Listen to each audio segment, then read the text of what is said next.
Merci de prendre ce nouveau rendez-vous de l'information sur Esae TV. Mesdames et messieurs, bonsoir. Le président du Bénin, Patrice Talon, est en visite en France où il est reçu ce jour par son homologue François Hollande. La journée mondiale de la propriété intellectuelle est célébrée le 26 avril de chaque année. Suivez dans ce journal le thème de cette année et les actions du Bureau béninois des droits d'auteur. Le Front des organisations nationales de lutte contre la corruption FONAC a été en conférence hier pour des déballages publics de cas de corruption dans la fonction publique. Le compte-rendu de la conférence dans ce journal. Une page inter et une page sport refermeront cette édition. Bienvenue à tous. Ouvrons ce journal par cette brève. Le président béninois Patrice Talon est en séance actuellement avec son homologue français François Hollande. Le 26 avril est consacré à la journée mondiale de la propriété intellectuelle. Le thème de cette célébration est intitulé « Créativité de la prochaine génération ». Enoch Laradé nous fait un récit sur la dite journée. Chaque 26 avril, l'humanité célèbre la journée mondiale de la propriété intellectuelle afin de tenir informé du rôle que jouent les droits de propriété intellectuelle tels que les brevets, les marques, les dessins et droits d'auteur pour accompagner l'innovation et la créativité. Le thème 2016 de cette édition est la créativité de la prochaine génération. La propriété intellectuelle se présente ainsi sous deux formes.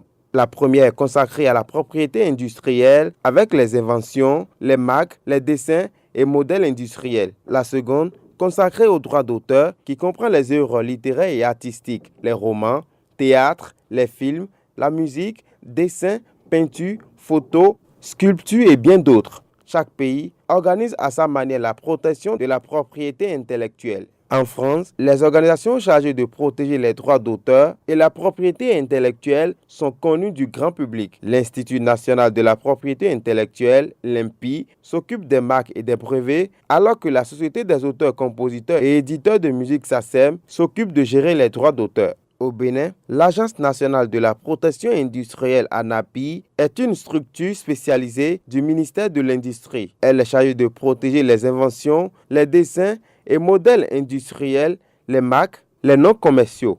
Il y a aussi le Bureau béninois des droits d'auteur BUBEDRA qui est chargé de protéger les droits mécaniques et de diffusion. Sénaléa Glago et Nestor Alajano se sont eux intéressés au Bureau béninois des droits d'auteur en ce jour où le monde entier célèbre la propriété intellectuelle. Le droit d'auteur étant l'une des branches de la propriété intellectuelle, allons à la découverte de ce bureau qui s'occupe de la protection des œuvres de l'esprit. Quand on parle de droit d'auteur, c'est le droit qui est reconnu en tant que patrimoine de tout créateur béninois. Et sur sa création, ce créateur a des droits de reproduction mécanique et des droits de diffusion. Le droit reconnu aux créateurs d'œuvres de l'esprit est protégé au Bénin par le Bureau béninois du droit d'auteur BUBEDRA. Dans sa mission, cette institution protège les œuvres littéraires et artistiques et même les droits de diffusion des entreprises de presse. Au Bénin, le BUBEDRA est plus connu par les artistes, musiciens et comédiens. Le droit d'auteur, c'est le salaire de l'artiste. Je jouis bien de mes droits en tant qu'artiste, en tant que musicien, mais seuls ceux qui sont de vrais acteurs qui peuvent jouir, c'est seuls ceux-là qui peuvent jouir, parce que si vous êtes chanteur et que vous ne réalisez pas d'album, n'attendez-vous pas à jouir de vos droits. Et quand vous réalisez votre album aussi et que vous ne déclarez pas, vous n'achetez pas des timbres sur vos albums, alors vous ne pouvez pas jouir de vos droits. Ce n'est pas forcément les revenus sur les disques. Si vous donnez un concert et que vous vous organisez bien, vous percevez des droits d'auteur.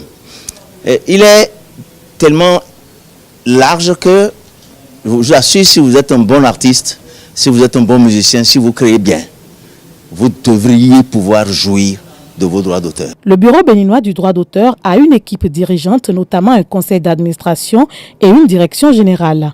Ensemble, ils coordonnent leurs actions pour accompagner les créateurs d'œuvres de l'esprit et les aider à protéger leurs œuvres, mais avec beaucoup de difficultés. Le non-paiement des redevances par les utilisateurs des œuvres des artistes. Je prends par exemple les bars, buvettes, hôtels, voilà des gros consommateurs des œuvres des artistes et ces structures ne payent pas systématiquement leurs redevances pour permettre à l'artiste d'avoir son salaire. L'autre problème que rencontrent les artistes dans la jouissance de leurs droits est la question de la piraterie. On n'est pas en mesure de voir son produit sécurisé. Le marché, il est inondé de non-sens. Le marché n'existe pratiquement plus. Et en tant que créateur de l'œuvre de l'esprit, vous vous dites, est-ce que la rentabilité de votre investissement dans cette action-là, dans cette entreprise-là, vous garantit un lendemain meilleur. C'est en fait tout ça qui fait que, avant de produire, nous réfléchissons beaucoup et c'est un peu dommage. Malgré ces difficultés, les artistes déclarés au Bubedra qui produisent des œuvres de qualité perçoivent chaque 6 mois leur redevance au Bureau béninois du droit d'auteur. Suivons à présent la revue de presse que nous présente Kadé Achirou. C'est le résumé de toute l'actualité politique nationale.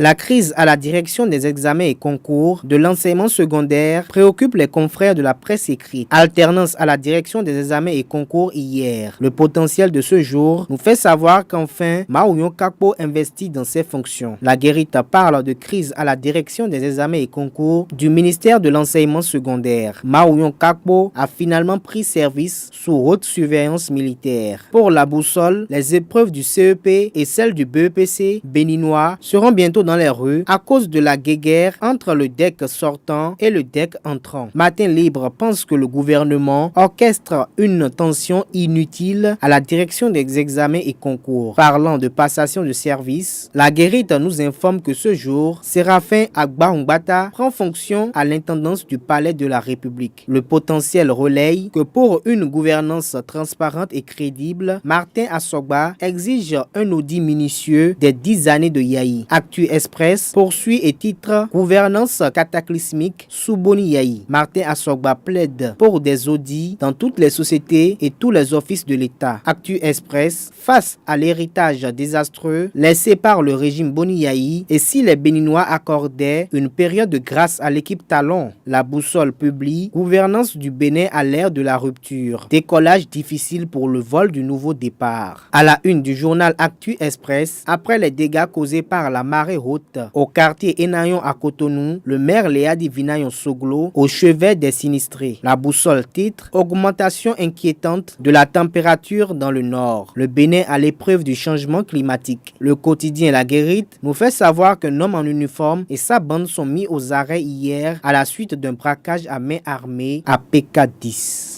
Le Front des organisations nationales contre la corruption FONAC a tenu une conférence hier. Il était question de partager avec les professionnels des médias 4 dossiers à polémique dans la fonction publique. Suivez le compte-rendu de la conférence avec Kadé Achirou.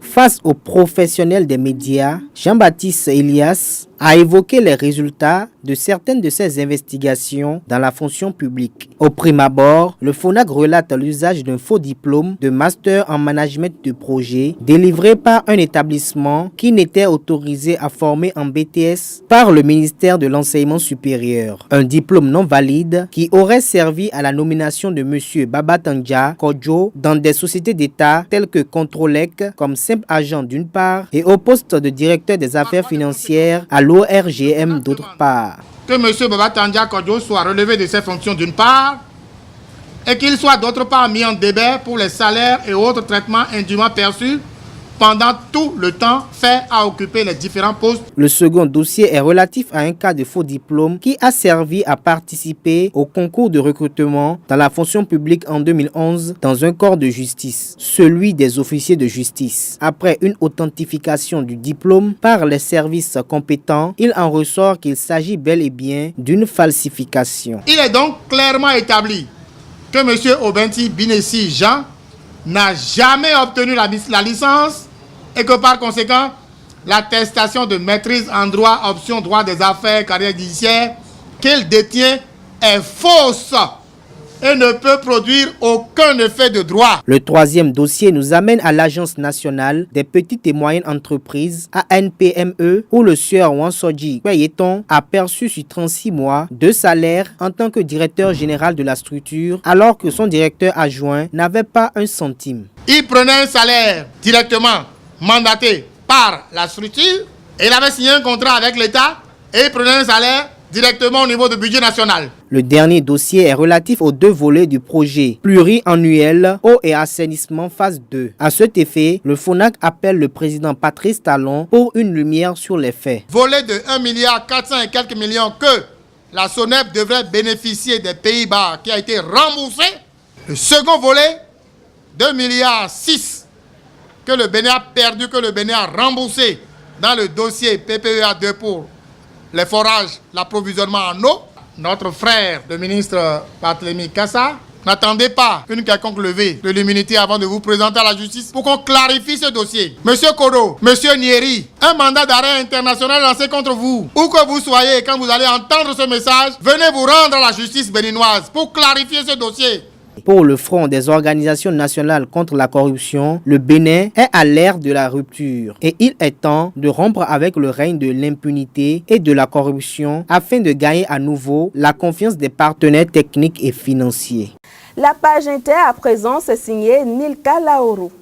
Commençons cette page Inter par une brève qui va taire les polémiques autour de l'absence de Patrice Talon. Après Lomé avant son investiture et Abidjan le 18 avril, Patrice Talon est à Paris ce mardi 26 avril pour rencontrer François Hollande et nouer des contacts utiles pour son quinquennat en cours. Du Bénin, rendons-nous à l'Organisation mondiale de la santé pour consulter les statistiques 2016 de la Journée mondiale de lutte contre le paludisme. Le 25 avril est la Journée mondiale de lutte contre le paludisme. Dans le monde, une personne sur 2 vit dans une zone où elle peut être affectée. L'an dernier, 500 millions de cas ont été recensés alors que le taux de mortalité a baissé de 60% en 15 ans et que le nombre de nouveaux cas a baissé de 40% sur la même période. Aucun vaccin n'existe pour le moment et ce fléau frappe particulièrement le continent africain. Au Burundi, c'est une affaire sardique qui fait polémique au sommet de l'État. Selon des sources sécuritaires, le général Athanase Kararuza, conseiller du premier vice-président burundais en matière de sécurité, a été tué, ainsi que son épouse et sa fille, dans une attaque menée lundi matin, 25 avril, par des hommes non identifiés. Le général Tutsi était en train de déposer sa fille devant le lycée du Saint-Esprit dans le quartier de Jiosha lorsqu'il a été attaqué par un groupe fortement armé. Finissons à Abidjan. C'est le dessert de Papa Wemba qui fait toujours l'actualité.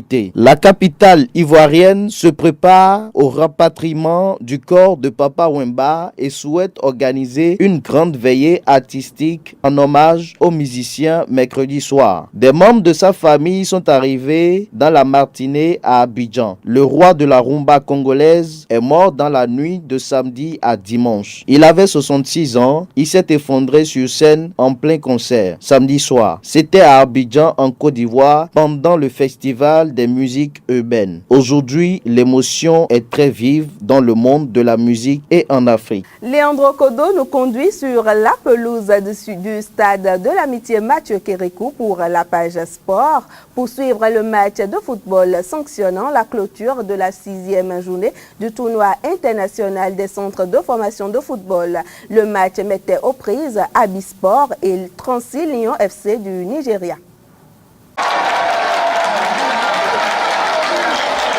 Abisport FC a remporté la finale de la 6e édition du tournoi international des centres de formation de football TIC2F au stade Mathieu Kérékou ce dimanche 24 avril 2016, aux prises avec la formation nigériane du 36 Lions FC. Dans une partie de 30 minutes x2, l'Académie Bénin Investissement Sport devient la première équipe béninoise à remporter le tournoi depuis la 5e édition où elle est devenue internationale. Gédéon Falola, élu meilleur joueur du tournoi d'une une lourde frappe de 35 mètres atomisait Richard Aguiman, le gardien de but des 36 Lions, à la 37e minute, soit 7 minutes après la reprise de la seconde période. Le score restera inchangé jusqu'au terme de la rencontre sous les ovations des supporters et autres aficionados du Cuiron qui se sont massivement déplacés pour l'occasion. L'objectif de cette compétition est la détection et la promotion des jeunes talents. Les recruteurs de renom tels que Christian Carambeu, champion du monde 98 avec la France, vainqueur de la Champions League et de la Coupe d'Europe avec Zinedine Zidane, José Aningo, entraîneur de l'Olympique de Marseille saison 2013-2014, l'ancien buteur canari et du stade Louis II de Monaco, Jafet Ndoram, Eric Atta, recruteur béninois pour Rennes, pour ne citer que cela. À la fin du tournoi, Daouda Mounirou, le promoteur du TIC 2F, a récompensé les 12 académies ayant pris part au TIC 2F. Les finalistes sont repartis avec un trophée, un jeu de maillot complet, 23 t-shirts à pixels, 3 ballons professionnels, une enveloppe financière et beaucoup d'autres lots. La troisième place a mérité un trophée, 23 t-shirts, 3 ballons professionnels, une enveloppe financière et beaucoup d'autres lots. De la 4e à la 12e place, un trophée, un ballon, 23 t-shirts, des gadgets et beaucoup d'autres lots aussi. Daouda Mounirou a innové cette année avec les récompenses individuelles en double. Christian Carambeu et Jafet Ndoram ont dévoilé les 2 meilleurs joueurs du tournoi. Gédéon Falola d'Abisport du Bénin et Babatonde Pimposou sont les lauréats de ce prix. Simon Adengra d'Abisport et Bénédicte Anokie du Sporting Club Accra du Ghana remportent le prix du meilleur buteur avec un total de 4 buts chacun. Ogubiyi Isiaka d'Abisport du Bénin et Richard Aguiman s'en sortent avec le prix du meilleur gardien. Le rendez-vous est pris l'année prochaine pour la 7e édition du tournoi international des centres de formation de football U17. Et c'est avec cette belle action de but que je prends congé de vous. Ce sera tout pour cette édition du journal que je vous remercie d'avoir suivi. Et n'oubliez pas, prenez le rendez-vous de l'invité qui recevait pour vous Ghislaine Adimi Abozo. Et bonsoir.